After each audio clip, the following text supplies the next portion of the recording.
it'll be a bit bumpy going up to the top here, but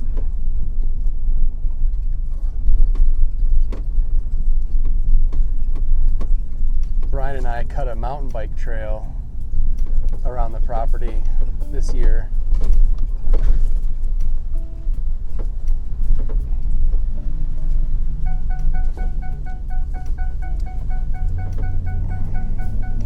So do you actually get time to go mountain biking? I make time, yeah. I bought a new mountain bike this year, a very unpopular purchase in my household, but I justified it pretty quickly. There's a Are you fit now? I don't know if I'm fit.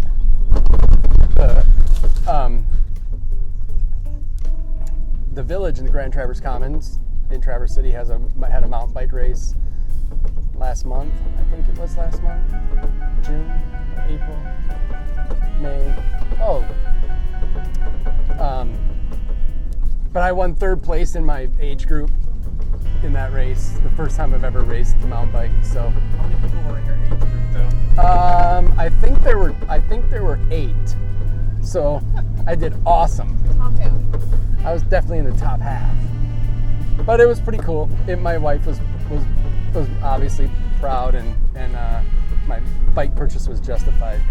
Did she buy a bike then afterwards? No, I'm trying to get her to buy a new one. We bought mountain bikes in 1997 from Puck and Pedal, if you remember that place that used to be in Brandor. Oh yeah.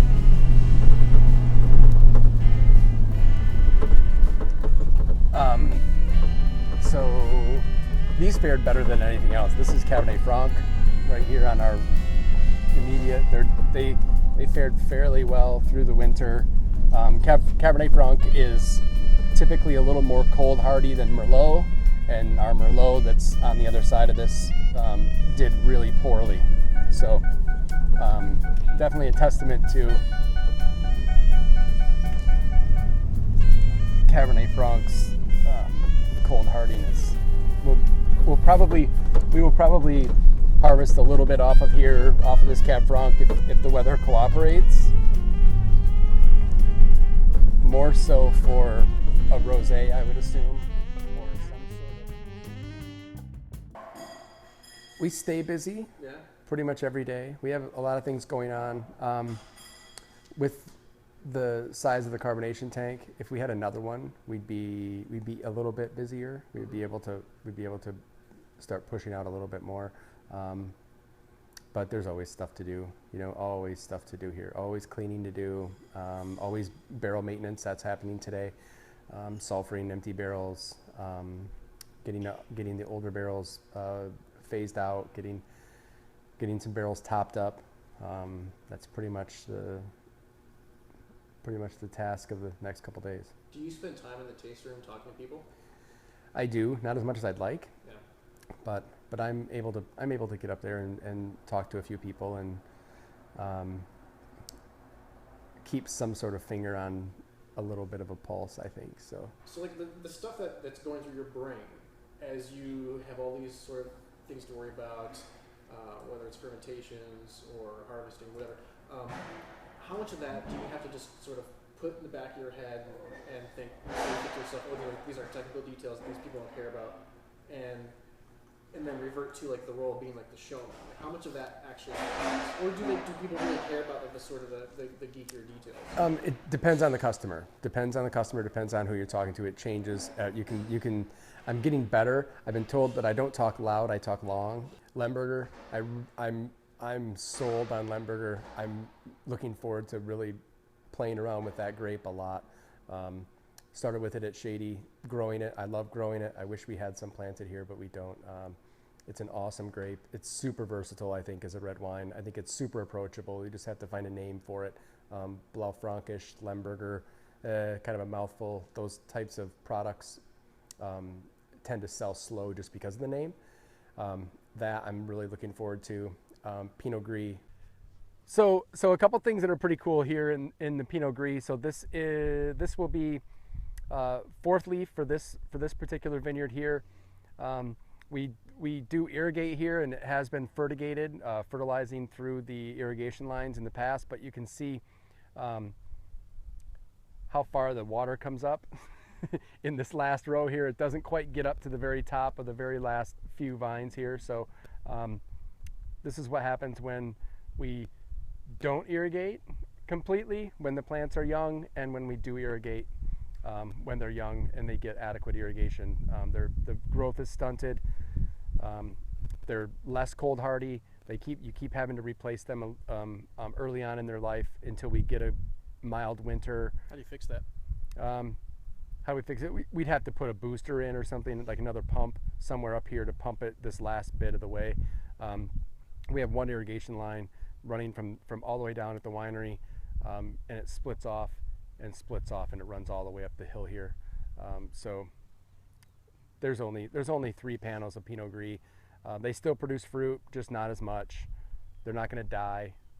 So they get watered, just not as much as everything else earlier in their life. And now we try to feed them a little bit more foliar nutrients as well. So this is my excitement here. This vineyard coupled with the egg are basically what I'm really excited about here at 45 North in the next few years, to see how far we can push this product line. I'm even looking at flagging it off, dividing the block into 2 blocks and doing a couple different things cool in the cellar for fermentation, aging, different kind of techniques to build 2 pretty different products. Maybe even in the price categories as well. So endless opportunities up here with Pinot Gris, I think. Do you ever come out here and just tell like the rest of the staff, like, hey guys, I'm gonna go check on some things out there, and just walk around just to avoid people, just to get away? Not here. I haven't done that yet. So sometimes during harvest, I'll do that to get away, to get out of the cellar and just clear my head, and you start thinking too much, and then you start doing too much, and you start interfering too much with what the grapes and what the wine want to do on its own, and I want to avoid that as much as possible. So I'll come up and just walk through. Definitely walk up here. Usually come up here just about every morning. Sorry.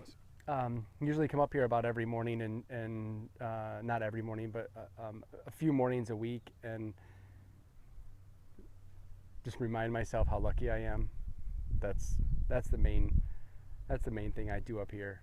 Just that, and then this is part of where we ride when we mountain bike, coming up from the bottom and then making this transition. We're building a downhill down through here, down through the tree line there, which will it'll be pretty epic at that point too.